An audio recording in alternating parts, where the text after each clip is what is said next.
राधे राधे प्यारे भक्तों, भजन प्रेमियों, सज्जनों, आज का विषय बड़ा ही रहस्यमय है और उतना ही आवश्यक भी। हम सब जीवन में कभी न कभी पाप कर ही बैठते हैं, कभी जानकर, कभी अनजाने में। पर जब किसी जीव का भाग्य बदलने लगता है, जब उसका अंतःकरण शुद्ध होने लगता है, जब वो भगवत पथ की ओर मुड़ता है, तो उसके जीवन में कुछ अजीब संकेत आने लगते हैं। और ये संकेत क्या होते हैं?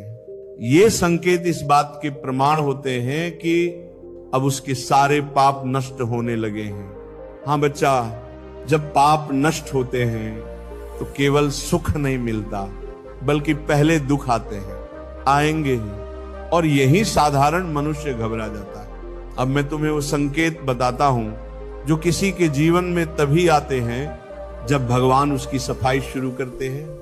पहला संकेत, निकट के लोग विरोध करने लगते हैं। जी हां, जैसे ही कोई व्यक्ति भक्ति पथ पर आता है, उसके अपने ही लोग उसका उपहास करने लगते हैं। तू संत बन गया है क्या? हर समय मंदिर, हर समय भजन। ये विरोध कोई सामान्य बात नहीं। ये बताता है कि तुम्हारे भीतर जो पुराने संस्कार हैं, उनकी जड़ें हिल रही हैं। दूसरा संकेत, अचानक दुखों की बाढ़ आ जाती है। तुमने किसी का बुरा नहीं किया, फिर भी लोग तुम्हें गलत ठहराने लगते हैं। तुमने किसी का धन नहीं छीना, फिर भी आर्थिक संकट आ जाता है। बेटा, ये सब तेरे पापों की अंतिम किस्तें हैं। जैसे कोई कर्ज चुकाते समय आखिरी भारी किस्त आती है, वैसे ही जब पाप पूरी तरह जलने को होते हैं तो उनका अंतिम ज्वाला बहुत तीव्र होती है। तीसरा संकेत, मन बार बार भजन में लगना चाहता है, पर व्याकुलता बढ़ती है। तू जप कर रहा है, लेकिन मन चैन नहीं लेने देता। तू प्रवचन सुनता है, लेकिन भीतर कुछ बेचैनी रहती है। समझ लेना, तेरे पुराने पाप तड़प रहे हैं। वो चाहते हैं तू फिर उसी कीचड़ में लौट जाए, पर तू डटा रहे, बस डटा रहे। और जब तू डट जाएगा, एक दिन ऐसा आएगा कि वो सारी बेचैनी, वो सारी पीड़ा सब शांत हो जाएगी। चौथा संकेत, स्वप्नों में अजीब घटनाएं दिखने लगती हैं। कभी सांप दिखता है, कभी जलती हुई आग, कभी कोई डरावना दृश्य। मत घबरा, ये तुझे नुकसान देने नहीं आए हैं। ये पाप स्वप्न के रूप में बाहर आ रहे हैं, क्योंकि अब उनका समय पूर्ण हुआ। पांचवा संकेत, एक गहरी विरक्ति जीवन से होने लगती। तू जहां पहले भोग में सुख देखता था, अब वही चीजें तुझे व्यर्थ लगने। कभी जो तुझे प्रिय थे, अब उनकी बातों में स्वाद नहीं आता। ये एक आध्यात्मिक संकेत है कि भगवान तुझसे अब संसार छुड़ाकर अपने पास बुलाना चाहते हैं। प्यारे साधक जनों, कभी कभी जब सब कुछ उल्टा पुल्टा होने लगे तो समझो कि भगवान बहुत निकट है। जैसे जब सूर्य उगने वाला होता है तो अंधकार गहरा हो जाता है, वैसे ही जब आत्मा का कल्याण होने वाला होता है तो पहले पापों की आंधी आती है, लेकिन जो टिक गया, जो डगमगाया नहीं, उसके लिए भगवत कृपा का दरवाजा खुल जाता है।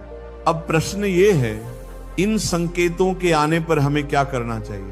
पहली बात, विचलित मत होना, ये सब सामान्य है।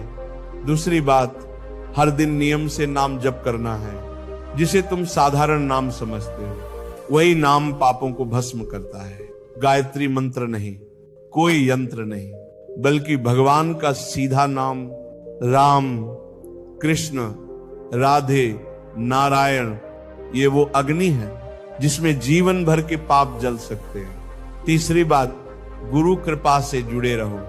गुरु की छाया में बैठा शिष्य कभी भी अंधकार में नहीं गिरता। जब संकट आए तो मत दौड़ो इधर उधर, बस शरण में आ जाओ। गुरु को पकड़ लो, नाम को पकड़ लो, हरि कथा को पकड़ लो।